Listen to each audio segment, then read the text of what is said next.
Sup, we're here for the Yu-Gi-Oh! Council. We got tons of spoilers, tons.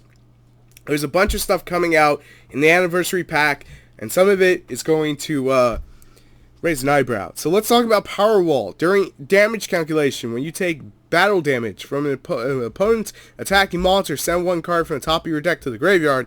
For each 500 damage you take, it becomes 0. You're probably going, oh shit, Lightsworn can easily use this. Yes, they can. It's really laughable how easy this card can easily be busted. Infernoids too, while I'm thinking about it, because you send one card to the top of your deck for each 500. So if my opponent smacked me with 2,000, I'm sending 4. It's nifty. Trust me, it's great.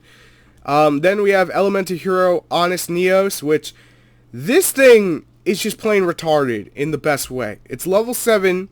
It's a warrior. You're not going to be summoning it. I'm going to explain why. Attack is 2,500. Defense is 2,000. You can use the effect once per turn for each one of these. During either player's turn, you can discard this card, then target one hero monster you control. It gains 2,500 attack until the end of this turn. Second effect reads, during either player's turn, you can discard one hero monster. This card gains attack equal to that monster's attack that you discarded until the end of the turn. Now, why is that so good? It's plain simple. You're giving any elemental hero 2,500 attack point gain. Dark Law just instantly became fucking huge. Oh, you know they're going for the Utopia Lightning. Drop it before the Utopia Lightning comes. It's nuts. It won't be enough to jump over the Utopia Lightning, but if you're about to lose, you can save yourself. And it just sets up for stuff like Miracle Fusion. If you want to be really techy and just more aggressive, you could play Miracle Fusion because it is a light. It is also a hero, so there's that you could do with it.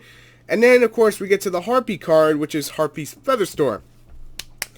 Thanks, Konami. You just proved that freaking Let's Talk video that every deck is getting a Solemn Judgment. You just proved my point.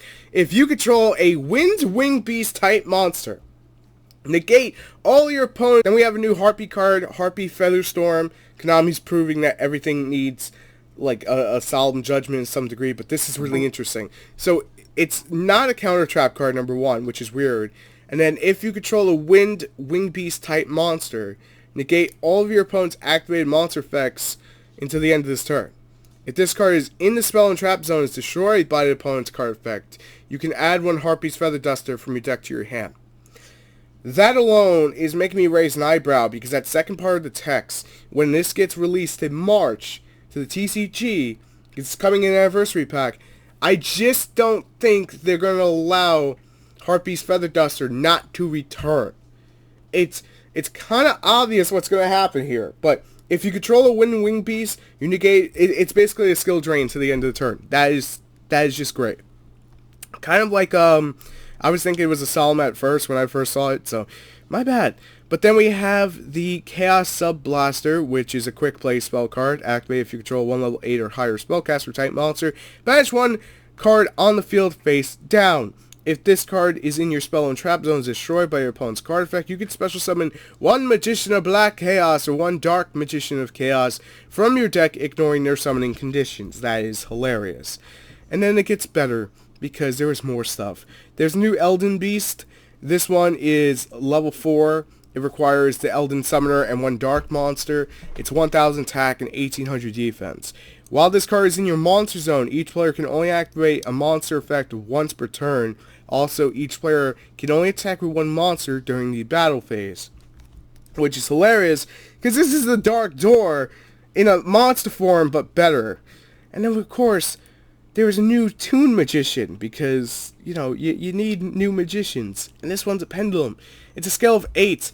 All monsters you control gain 100 attack and defense for each face-up Magician Pendulum monster in your extra deck. Monster effects.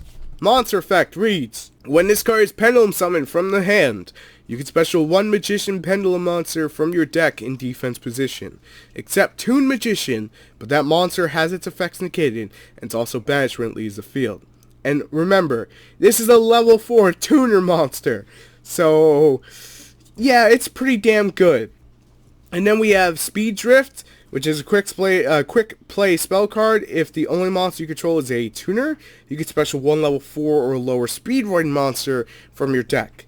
When that monster is special summoned, neither player can activate cards or effects in response. That's pretty nutty by itself, and just making sure there's nothing else there. So that's going to sum up all the new spoilers for today. Let me know what you guys think down below, and as always, if you enjoyed the video, make sure to slap down a like and drop a comment. I'll see you on the next video as always. Till then.